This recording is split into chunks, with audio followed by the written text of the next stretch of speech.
യോഗി ആദിത്യനാഥ് എവിടെ പോയി? ഞാൻ ഇന്നലെ മുതൽ തിരയുകയാണ്. ഇന്നലെ പിന്നെ പോട്ടെ, കൗണ്ടിങ്ങിൻ്റെ ബഹളമൊക്കെ ആയിരുന്നു. ഇന്നിപ്പോൾ നമ്മളിത് ഷൂട്ട് ചെയ്യുന്ന വൈകുന്നേരം 5 മണിക്കാണ്. വോട്ടെടുപ്പ് കഴിഞ്ഞ് ഫലപ്രഖ്യാപനമൊക്കെ വന്ന് ഏതാണ്ട് 24 മണിക്കൂർ പൂർത്തിയായി.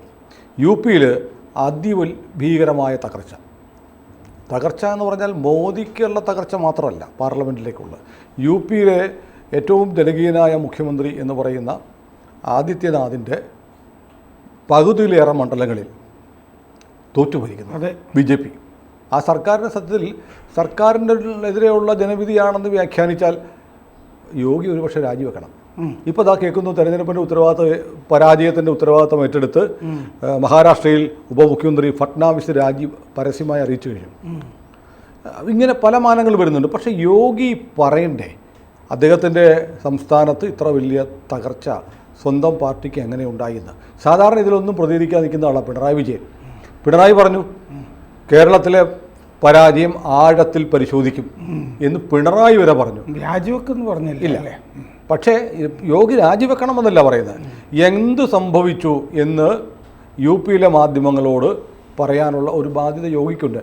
യോഗിയെ യു പിയിലെ മാധ്യമങ്ങൾക്കും കിട്ടിയിട്ടില്ല ചോദ്യം ചോദിക്കാൻ. എന്തായിരിക്കും യോഗിയുടെ മൗനത്തിന് പിന്നിൽ? എനിക്ക് തോന്നുന്നത് യോഗി രാജിവെച്ച് കാണും എന്നാണ് തോന്നുന്നത്. അല്ലെങ്കിൽ ഈ മഹാസമാധിക്കൊരു അർത്ഥവുമില്ല, മഹാമൗനം ത്തിനൊരർത്ഥമില്ല, പരാജയത്തിനും. അതുകൊണ്ട് ഈ രാജി കൊടുത്തു കഴിഞ്ഞാൽ പിന്നെ സംസാരിച്ചിട്ട് കാര്യമില്ലല്ലോ. ഇറങ്ങിപ്പോവുക, അദ്ദേഹത്തിൻ്റെ മഠത്തിൽ പോയി അദ്ദേഹത്തിൻ്റെ കാര്യങ്ങളൊക്കെ ചെയ്ത് കഴിയാം.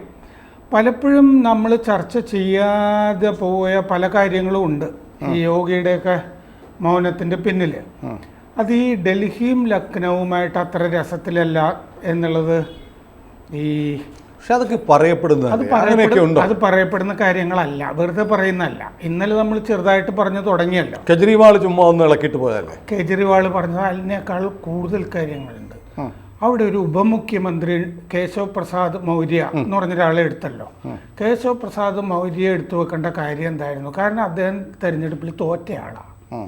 തോറ്റ ശേഷവും ഉപമുഖ്യമന്ത്രിയായിട്ട് എടുത്തു വെച്ചു. അതിന് കാരണം അദ്ദേഹം അമിത്ഷായുമായിട്ട് നല്ല ബന്ധമുള്ള ആളാണ്. അത് എല്ലാവർക്കും അറിയാവുന്ന കാര്യമാണ്. BJPയിലുമൊക്കെ ഉത്തർപ്രദേശിൽ. പിന്നെ ഈ ജനറൽ സെക്രട്ടറി ഉണ്ട്, ദേശീയ ജനറൽ സെക്രട്ടറി സുനിൽ ബൻസാൽ എന്ന് പറഞ്ഞ് ഉള്ള ജനറൽ സെക്രട്ടറി. ആ സുനിൽ ബൻസാലും ഈ കേശവ് പ്രസാദ് മൗര്യയും തമ്മിൽ നല്ല ബന്ധമാണ്. യോഗി ആദിത്യനാഥിൻ്റെ സാന്നിധ്യമുള്ളൊരു മീറ്റിങ്ങിൽ തന്നെ കഴിഞ്ഞ നിയമസഭാ തെരഞ്ഞെടുപ്പിൽ വിജയത്തിൻ്റെ ഉത്തരവാദിത്തം ഈ സുനിൽ ബൻസാലിനാണെന്ന് ഈ കേശവ് പ്രസാദ് മൗര്യ പ്രകീർത്തിച്ച സംഭവം ഉണ്ടായിട്ടുണ്ട് അവിടെ ഉത്തർപ്രദേശിൽ. അപ്പോൾ രണ്ടും അങ്ങോട്ടും ഇങ്ങോട്ടും എൻ പൃഷ്ടം നീ താങ്ങിയിടുകിൽ നിൻ പൃഷ്ടം ഞാൻ താങ്ങിടാം എന്ന് പറഞ്ഞിട്ട് ഇപ്പോൾ പണിക്കറിയ മറ്റോ കവിതയില്ലേ എന്ന് പറഞ്ഞ പോലെയാണ് ഈ കേശവ് പ്രസാദ് മൗര്യയും സുനിൽ ബൻസാലും കളിച്ചുകൊണ്ടിരിക്കുന്നത്. UP സംബന്ധിച്ച് അവരങ്ങനെ കളിക്കുന്നത് അമിത്ഷായുടെ ആശീർവാദത്തോടു കൂടിയാണ് എന്നുള്ളത് പരസ്യമായ രഹസ്യമാണ് ഉത്തർപ്രദേശ് പൊളിറ്റിക്സിനെ സംബന്ധിച്ച്. അങ്ങനെ ഇരിക്കുന്നത് കൊണ്ടാണ് ഈ പാർലമെൻ്ററി ബോർഡ് രൂപവൽക്കരിച്ചല്ലോ 2022. മുഖ്യമന്ത്രി എന്നുള്ള നിലയ്ക്ക് പാർലമെൻ്ററി ബോർഡിൽ എന്തായാലും ഈ യോഗി ആദിത്യനാഥ് വരും എന്ന് പ്രതീക്ഷിച്ചിരുന്നതാണ്. അദ്ദേഹം വന്നില്ല. അദ്ദേഹത്തിന് ഒഴിവാക്കിയത് കൊണ്ടാണല്ലോ വരാത്തത്.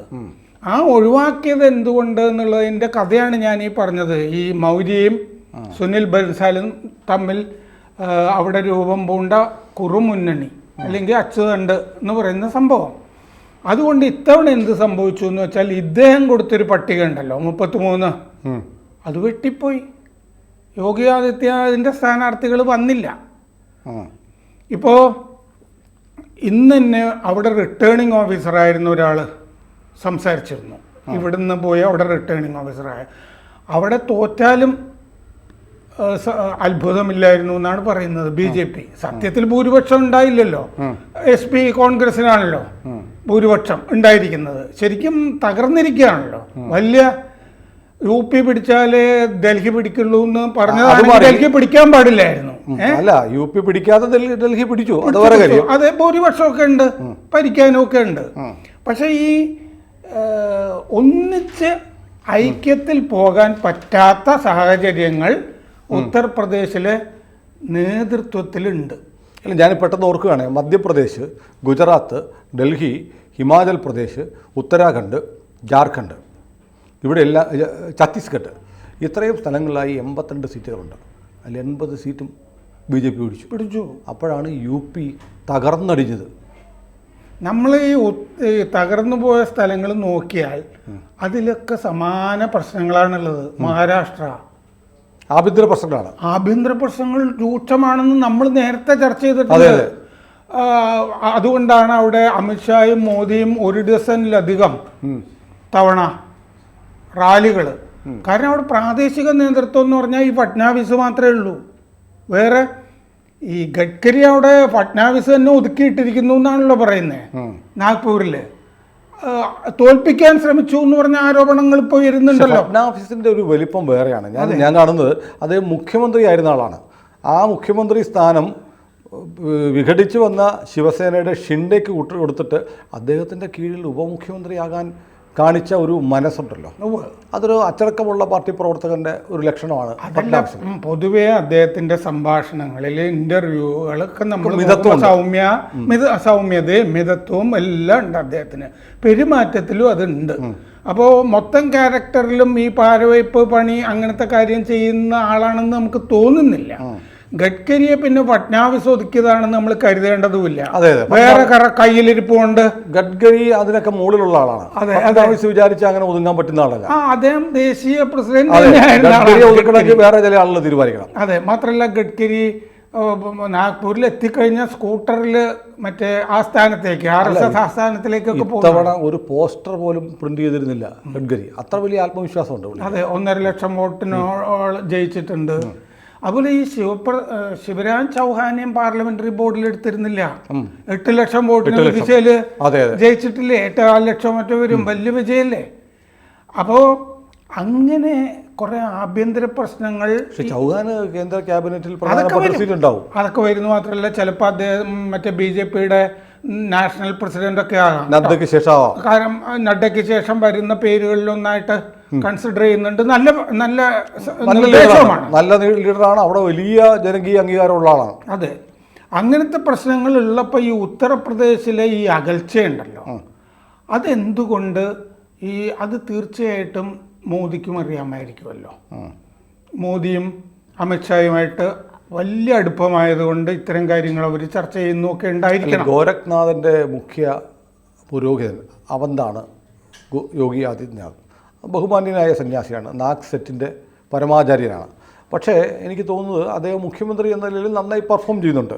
UP ഒരുപാട് കാര്യങ്ങൾ, പ്രത്യേകിച്ച് ലോ ആൻഡ് ഓർഡർ വളരെ മെച്ചപ്പെട്ടു. ഈ ഭാവി പ്രധാനമന്ത്രി എന്ന തലത്തിൽ സംഖ്യകൾ, പ്രത്യേകിച്ച് ഓൺലൈൻ സംഖ്യകൾ വല്ലാതെ അഭിരമിക്കുകയും പ്രകീർത്തിക്കുകയും കൊണ്ടാടുകയും ചെയ്യുന്ന ആളാണ് യോഗി. മാത്രമല്ല അദ്ദേഹം അവിടെ എടുത്തിട്ടുള്ള വളരെ സ്ട്രിഞ്ചൻ്റ് ആയിട്ടുള്ള ആക്ഷൻ ഉണ്ടല്ലോ, ബുൾഡോസർ ആക്ഷൻ, ഇതൊക്കെ പലപ്പോഴും ഇവിടെ സംഘികളെ ആവേശം കൊള്ളിക്കുന്നുണ്ട്. അല്ലെങ്കിൽ സംഘപരിവാർ അനുഭാവികൾ, ഓൺലൈൻ സംഘികളുടെ കാര്യം ഞാൻ പറയുന്നത്, മറ്റുള്ളവരുടെ കാര്യം എനിക്കറിയില്ല.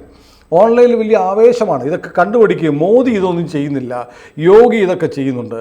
മോദി ആണെങ്കിൽ ഈ ബംഗാളിൽ നൂറുകണക്കിന് BJP പ്രവർത്തകർ ആക്രമിക്കപ്പെടുകയും ഹിന്ദുക്കളായിട്ടുള്ള ആളുകളെ കൊലപ്പെടുത്തുകയും കെട്ടിത്തൂക്കുകയൊക്കെ ചെയ്ത സമയത്ത് പോലും മോദിയും അമിത്ഷായും ഒന്നും ആക്ട് ചെയ്തില്ല, അവിടെ രക്ഷിക്കാൻ വന്നില്ല എന്നൊരു പരാതി പൊതുവേ ഉണ്ട്. അവസാനമാണ് NIA-ക്കാർക്ക് വരെ അടി കിട്ടുന്ന സ്ഥിതി ഉണ്ടായത്. അങ്ങനെ ആയിരിക്കുമ്പോഴാണ് UP യോഗിയുടെ ഭയങ്കര ആക്ഷൻ പാക്ഡ് മുഖ്യമന്ത്രിയായിരുന്നു. ലോ ആൻഡ് ഓർഡർ ഒരുപാട് മെച്ചപ്പെട്ടു, വലിയ വികസനം UP പലയിടത്തും വരുന്നുണ്ട്. പക്ഷേ എനിക്ക് അവിശ്വസനീയമായിട്ട് തോന്നുന്നത് ഗോരഖ്പൂരിൽ MP ആയിരുന്നല്ലോ ദീർഘകാലം. പക്ഷേ അദ്ദേഹം അവിടുന്ന് മാറിയതിന് ശേഷം ആ മണ്ഡലം പോയി. പിന്നെ അവിടുത്തെ കാസ്റ്റ് ഇക്വേഷൻസും ഒക്കെ അത് കഴിഞ്ഞിട്ട് മാറിയല്ലോ. ഈ നിഷാദ് ധാരാളമുള്ള ഏരിയ ആണത്. അവരെ പിണക്കിക്കഴിഞ്ഞാൽ ആ ഭാഗമൊന്നും ശരിയാവില്ല. ആ സമുദായം, അങ്ങനത്തെ കാസ്റ്റ് സാധനങ്ങളൊക്കെ നമുക്ക് രാഷ്ട്രീയം പറയാം. പക്ഷേ ഈ മറ്റേ യോഗി അവിടെ മുഖ്യമന്ത്രിയായി വരുന്ന സാഹചര്യം ഉണ്ടല്ലോ, അത് തന്നെ ഒരു സർപ്രൈസ് ആയിരുന്നു. അവിടുത്തെ സ്റ്റേറ്റ് BJPയുടെയും നാഷണൽ ലീഡർഷിപ്പിൻ്റെയും തീരുമാനത്തിനെതിരായിട്ടാണ്. അങ്ങനെയാണ് വന്നത്. ആ സംസ്ഥാനത്തെ MLA-മാരെല്ലാം കൂടെ ആവശ്യപ്പെടുമായിരുന്നു ഞങ്ങൾക്ക് ഇന്നയാളെ വേണം. അപ്പോൾ ആ സമയത്ത് നമ്മൾ നേരത്തെ പറഞ്ഞ കഥാപാത്രം ഉണ്ടല്ലോ, മൗര്യയൊക്കെ മുഖ്യമന്ത്രി ആകാനായിട്ട് ഉടുപ്പൊക്കെ തയ്ച്ചു വെച്ചിരുന്ന സമയത്താണ്. പക്ഷേ ഇതിനു മുമ്പ് നമ്മൾ വേറൊരു സന്യാസിയെ ഓർക്കണം, സന്യാസിനിയെ, ഉമാഭാരതി ഇതുപോലെ എമോറ് ചെയ്ത് വന്നതാണ്. അതെ, എന്നിട്ടൊന്നും അല്ലാതായിപ്പോയി. അതൊക്കെ ആയിപ്പോയി. അത് ഈ വിടുവായത്തം ധാരാളമായിട്ടുണ്ടായിരുന്നല്ലോ. പക്ഷെ യോഗിക്ക് വിടുവായത്തൊന്നുമില്ല, അതൊന്നുമില്ല. മിതം ച സാരം ച വാഗ്മിത.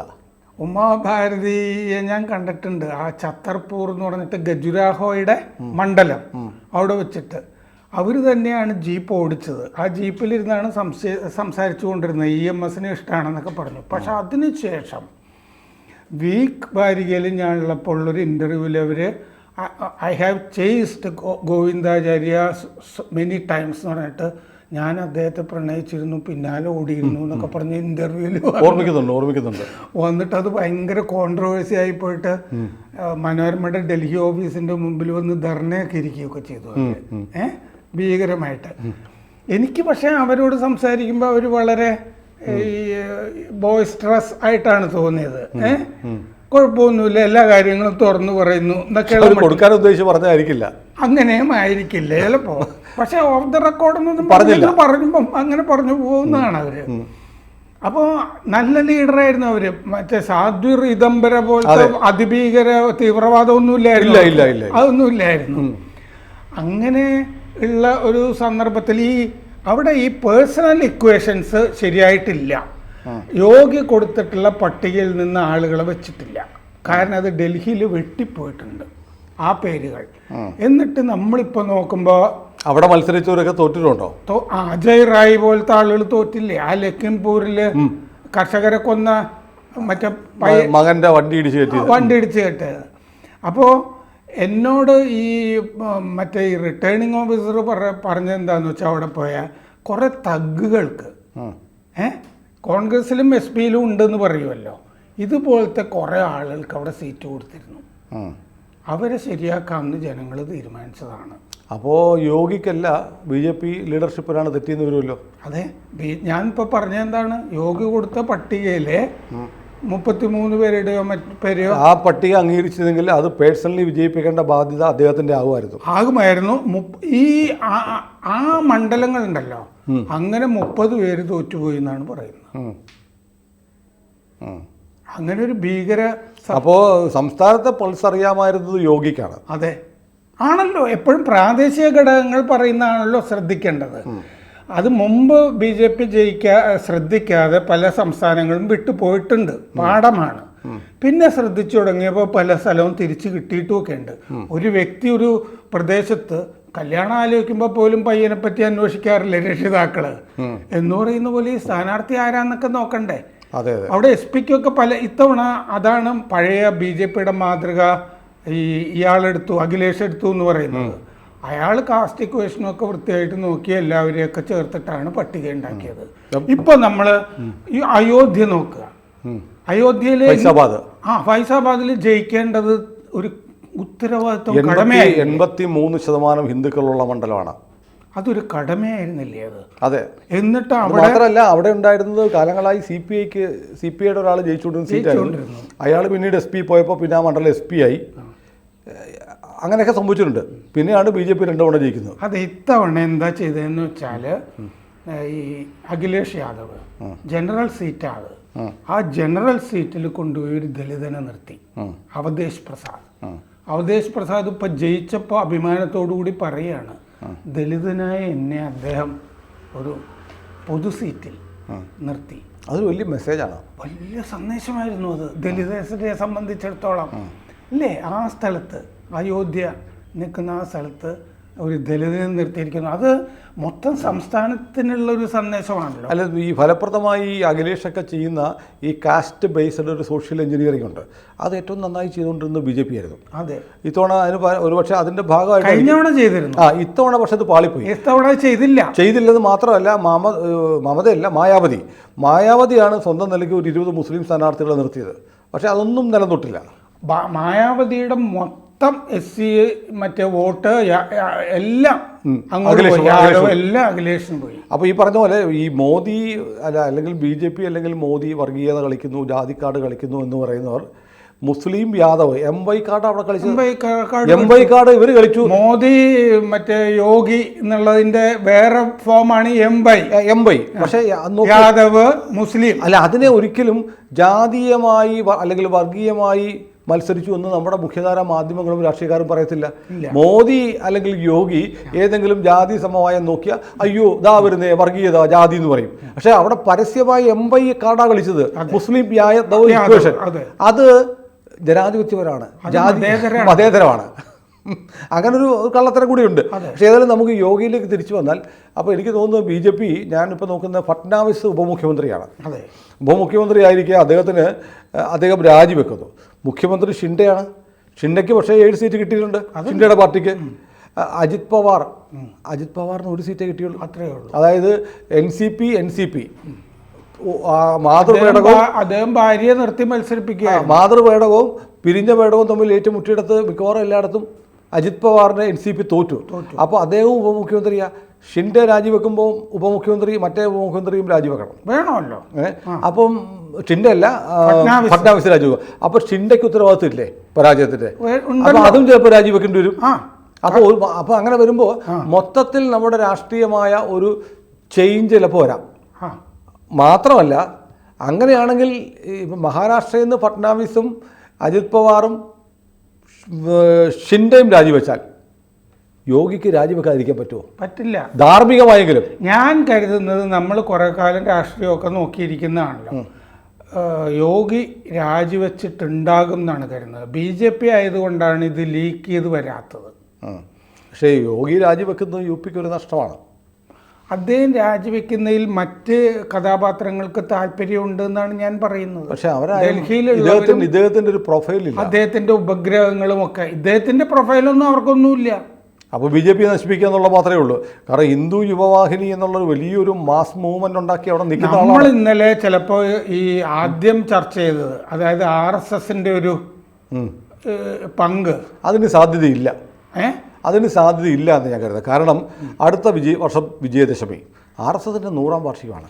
ആ സമയത്ത് ഒരു BJP സർക്കാർ കേന്ദ്രത്തിൽ ഇല്ലാതിരിക്കുക എന്നുള്ള RSSുമായി ചേർന്ന് നിൽക്കുന്ന ഓപ്പ് ഇന്ത്യ പോലെയുള്ളതിൽ തന്നെ ഒരു അലസത ആ നഡ്ഡയുടെ പ്രസ്താവനയ്ക്ക് ശേഷം RSS വർക്കേഴ്സിൽ ഉണ്ട് എന്ന് അവർ എഴുതിയിട്ടുണ്ട്. May be. പക്ഷേ നഡ്ഡയുടെ ഒരു വിടുവായ തരമെന്ന് കൂട്ടിയാൽ മതി. അനവസരത്തിലുള്ള അപക്വമായ ഒരു സ്റ്റേറ്റ്മെന്റ് ആയിരുന്നു. പക്ഷെ അത് സംഘത്തിന്റെ കാര്യകർത്താക്കൾ പറയുന്ന പോലെ അത്തരം സെന്റിനറി വരുന്നു, അതിലൊക്കെ ഈ കാര്യകർത്താക്കളൊക്കെ സഹായിച്ചോളൂല്ലോ. പക്ഷേ ഈ സ്ഥാനാർത്ഥി നിർണയത്തിൽ വലിയ അപാകത വീഴ്ച വന്നിട്ടുണ്ട് എന്നുള്ളത് അവർക്കൊക്കെ ഈ വാരാണസിയിലെ ഈ തകർച്ചയ്ക്ക്. പക്ഷെ വാരാണസിയിലെ തകർച്ച എന്ന് പറയുമ്പോൾ വാരാണസിയിൽ കഴിഞ്ഞ വർഷം പോൾ ചെയ്തതിനേക്കാൾ 1 ലക്ഷം വോട്ടർമാർ കൂടുതലുണ്ടായിരുന്നു. അതൊക്കെ ഉണ്ട്. 10 ലക്ഷത്തിൽ സംതിങ് ആയിരുന്നു. ഈ വർഷം ഞാൻ ഫിഗർ പറയാം. കഴിഞ്ഞ വർഷം മീൻസ് 2019 വാരണാസിയിലെ വോട്ടർമാർ 10,60,829 ആയിരുന്നു. ഈ വർഷം അത് 11,30,143 അത് 1 ലക്ഷം വോട്ടർമാർ കൂടി. 2019 മോദിക്ക് കിട്ടിയത് 6,74,664 വോട്ടുകളാണ് ടോട്ടൽ. ഈ വർഷം കിട്ടിയിരിക്കുന്നത് 6,12,970 വോട്ടുകളാണ്. എന്ന് പറഞ്ഞ ഡിഫറൻസ് എന്ന് പറയുന്നത് 50,000 വോട്ടുകളുടെ വ്യത്യാസമുള്ളൂ. കഴിഞ്ഞ വർഷത്തേക്കാൾ 50,000 വോട്ടുകളെ മോദിക്ക് വാരണാസിയിൽ കുറഞ്ഞിട്ടുള്ളൂ. 1 ലക്ഷം വോട്ടുകൾ കൂടിയപ്പോഴാണ്. അജയ് റായിയുടെ ഫിഗർ ഉണ്ടോ? ഉണ്ട്, ആ ഫിഗറൊക്കെ ഉണ്ട്. പക്ഷെ അങ്ങനെ വരുമ്പോഴത്തേക്ക് ഒരു 4 ലക്ഷത്തോളം വോട്ടുകൾ കാണാതെ പോയിട്ടുണ്ട്. 3 ലക്ഷം 4 ലക്ഷം അറൗണ്ട് 4 lakhs വോട്ടുകൾ കാണാതെ പോയിട്ടുണ്ട്. കാണാതെ പോകാന്ന് പറഞ്ഞാൽ എന്താ? പോൾ ചെയ്യാതെ പോയി. അവിടെയാണ് ലോജിക്. മോദിക്ക് കഴിഞ്ഞ വർഷത്തേക്കാൾ ഈ വർഷം ഉള്ള വോട്ട് ഡിഫറൻസ് 50,000 വോട്ട് കുറഞ്ഞിട്ടുണ്ട്. പക്ഷെ ഭൂരിപക്ഷം 1.5 ലക്ഷമായി. അപ്പോഴും കഴിഞ്ഞ വർഷത്തെ മാർജിൻ അധികം കിട്ടിയ വോട്ടിൽ നിന്ന് 1.5 ലക്ഷം കുറയ്ക്കുമ്പോൾ 3.5 ലക്ഷത്തോളം വോട്ടുകൾ ഇല്ല. ആ വോട്ടുകൾ എവിടെ പോയി? ആ വോട്ടുകൾ എതിർ സ്ഥാനാർത്ഥിക്കല്ല കിട്ടിയത്, പോൾ ചെയ്തില്ല. പോൾ ചെയ്യാത്തതിൻ്റെ കഥയാണ് ഞാൻ ഈ പറഞ്ഞിരുന്നത്. നമ്മൾ ഇന്നലെ ഞാൻ പറഞ്ഞെങ്കിലും ഒരുപാട് വിശദാംശങ്ങളിലേക്ക് പോയെങ്കിലും എന്നാൽ പിന്നെ നമുക്ക് വോട്ട് ചെയ്യണ്ട എന്ന് സ്വയം സേവകർ അവിടെ ധാരാളം വിചാരിച്ചിട്ടുണ്ട്. അതുകൊണ്ടാണ് സംഘപരിവാറിനോട് അടുത്ത് നിൽക്കുന്ന പ്രസിദ്ധീകരണങ്ങളിൽ വന്നു തുടങ്ങിയിരിക്കുന്നു. ഓക്കെ, ആയിരിക്കാം, കുറച്ച് പേരെയൊക്കെ സ്വാധീനിച്ചിട്ടുണ്ടാവാം. ഒരു അതിവൈകാരികമായി ഇത് ഏറ്റവും മുറിവേൽക്കുന്ന അങ്ങനെയുള്ള സംഖ്യകളുണ്ടോ എന്ന് എനിക്കറിയില്ല. സംഘത്തിൻ്റെ ആളുകൾ ഇത് ഇമോഷൻസിനൊക്കെ അപ്പുറത്താണെന്നാണ് നമ്മളൊക്കെ കേട്ടിട്ടുള്ളത്. നമ്മൾ സംഖ്യ അല്ലാത്തതുകൊണ്ട് നമുക്കറിയില്ല. എനിവേ, പക്ഷേ കാലാവസ്ഥ ഒരു ഘടകമായിരുന്നു. പിന്നെ ഇപ്പം സാറിപ്പോൾ ഈ പറഞ്ഞ പോലെ യോഗി കൊടുത്ത 34-33 പേരുടെ പേരുകൾ വെട്ടപ്പെടുകയും പകരം വന്നവരിൽ 30 പേരും തോൽക്കുകയും ചെയ്തുവെങ്കിൽ അവിടെ എന്തോ ഒരു പ്രശ്നമുണ്ടല്ലോ. അതും ഈ പോൾ ചെയ്യാതിരിക്കുന്നതുമായിട്ട് ബന്ധമുണ്ടെന്നേ. അതാണ് ഇപ്പോൾ നമ്മൾ ഇന്നലെ ചെറിയ തോതിൽ ചർച്ച ചെയ്തെങ്കിലും അത് വിശദമായിട്ട് ഇപ്പോൾ ഉച്ചത്തിൽ വന്നുകൊണ്ടിരിക്കുകയാണ്. അങ്ങനെ വോട്ട് ചെയ്യാൻ ഈ തഗ്ഗുകൾക്ക് ഞങ്ങൾ എന്തിനു വോട്ട് ചെയ്യണം എന്നുള്ള ക്വസ്റ്റ്യനാണ്. ഏതായാലും വരും ദിവസങ്ങളിൽ ഈ ബ്രിജ് ഭൂഷൺ ഫാക്ടർ പോലും വർക്ക് ചെയ്തില്ല. അത് ഞാനീ തഗ്ഗെന്ന് പറയുമ്പോൾ അത് സുനിൽ പറഞ്ഞോട്ടെ എന്ന് വിചാരിച്ചിട്ടാണ്. അല്ല, മകനെ നിർത്തി കൊടുത്തതാണ്. ആ ബ്രിജ് ഭൂഷന്റെ ഒരു സ്വാധീനം 3-4 മണ്ഡലങ്ങളിൽ ഉള്ളതാണ്. അങ്ങനെ ഇതാണ് ഈ ഇന്ത്യൻ വോട്ടർക്ക് വിവരവും ബോധവും വിവേകവും ഉണ്ടെന്നുള്ളത് തെളിയിച്ചൊരു ഭാഗമാണല്ലോ അത്. അങ്ങനത്തെ ആളുകൾക്ക് വോട്ട് ചെയ്യില്ലെന്ന് അതവർ എത്രയോ സ്ഥലത്ത് ചെയ്തിട്ടുണ്ടല്ലോ. ഈ പ്രജ്വൽ രേവണ്ണയുടെ ഇഷ്യൂ പിന്നീടാ വന്നതെന്ന് നമ്മൾ പറഞ്ഞിരുന്നു. 19 സീറ്റ് കിട്ടി കർണാടകയിൽ. 19 സീറ്റ് കിട്ടി. അയാൾ തോറ്റുപോയല്ലോ. അയാൾ തോറ്റു. പക്ഷെ എന്നാലും BJPക്ക് 19 സീറ്റ് കിട്ടി. കാരണം കുറവാണ്. കഴിഞ്ഞ പ്രാവശ്യം കിട്ടി 25ആണ്, അതിൽ 19 കിട്ടി. പക്ഷെ ഭരണമാറ്റം ഉണ്ടായിട്ടും ഭരണം BJPയിൽ നിന്ന് കോൺഗ്രസ് പിടിച്ചെടുത്തിട്ടും അവിടെ പാർലമെന്റ് ഇലക്ഷനിൽ 1 വർഷം കഴിഞ്ഞുണ്ടായ ഇലക്ഷനിൽ 19 സീറ്റ് BJP സീറ്റിന് വേണ്ടിയിട്ടല്ല പറഞ്ഞേ. ഈ തഗ്ഗുകളെ ജനം തിരഞ്ഞുപിടിച്ച് തോൽപ്പിക്കുന്നതിന്റെ ഉദാഹരണമായിട്ടാണ് പ്രജ്വൽ രേവണ്ണയുടെ കാര്യം പറഞ്ഞത്. ആ ബ്രിജ് ഭൂഷണെ നേരത്തെ തന്നെ ഒതുക്കേണ്ടതായിരുന്നു. അല്ല, അപ്പോഴും അദ്ദേഹത്തിന് 3-4 പാർലമെന്റ് മണ്ഡലങ്ങളിൽ സ്വാധീനമുണ്ട് എന്ന് പറഞ്ഞിട്ട് ആണ് അതൊരു ഘടകമായി, അതൊരു പരിഗണനാ വിഷയമായിരുന്നു. അതെ, അതൊക്കെ പരിഗണനാ വിഷയമായിരുന്നു എന്ന് പറഞ്ഞിട്ടാണ് മകനെ പിന്നെയും എടുത്തു വെച്ചത്. അതെ, അങ്ങനത്തെ ചിന്തകളുടെ പ്രശ്നമാണിത്. ജനങ്ങൾക്ക് വേണ്ടെന്നേ. നിങ്ങളുടെ കയ്യിൽ ഇഷ്ടം പോലെ പൈസ ഉണ്ടായിക്കോട്ടെ, സ്വാധീനം ഉണ്ടായിക്കോട്ടെ, ജനങ്ങൾ വോട്ട് ചെയ്യാൻ പോകുന്നില്ല, പിന്നെന്തിനെടുത്ത് വെക്കുന്നു? ഏതായാലും UPയിലെ പരാജയം BJP ഉറക്കെ ചിന്തിക്കേണ്ടത് ഒരു വിഷയം തന്നെയാണ്. അവരത് പരിശോധിക്കുമായിരിക്കും. പരിശോധിക്കാതെ ഒരു പാർട്ടിക്കും പോകാൻ പറ്റില്ല. ആഴത്തിൽ പരിശോധിക്കുമെന്ന് പിണറായി വിജയൻ പോലും പറഞ്ഞിട്ടുണ്ട്. അപ്പോൾ UPയിലെ പരാജയം BJPക്ക് പരിശോധിക്കാതെ തരമില്ല. അതിൽ മോദിയാണോ അല്ലെങ്കിൽ നദ്ദയ്ക്കാണോ പെശക് പറ്റിയത്, യോഗിക്കാണോ പെശക് പറ്റിയത്, അമിത്ഷായ്ക്കാണോ? കാരണം രണ്ടുപേരുടെ പേര് ഞാൻ പറഞ്ഞില്ലേ, അവർക്ക് അല്ലെങ്കിൽ അവിടുത്തെ ഉപമുഖ്യമന്ത്രി കേശവ്ജിക്കാണോ എന്നൊക്കെ പരിശോധിക്കട്ടെ. പക്ഷേ യോഗി ആദിത്യനാഥ് രാജിവെച്ച് കാണുമെന്ന് ഞാൻ കരുതുന്നില്ല. എന്നാലും അദ്ദേഹം ഒരു മഹാമൗനത്തിലാണ്. മൗനം അദ്ദേഹം എപ്പോൾ ഭേദിക്കുമെന്ന് നമുക്ക് നോക്കാം. കൂടുതൽ വാർത്തകളും വിശേഷങ്ങളും നിങ്ങളിലേക്ക് എത്താൻ ABC മലയാളം സബ്സ്ക്രൈബ് ചെയ്യുക, ബെൽ ബട്ടണും അമർത്തുക.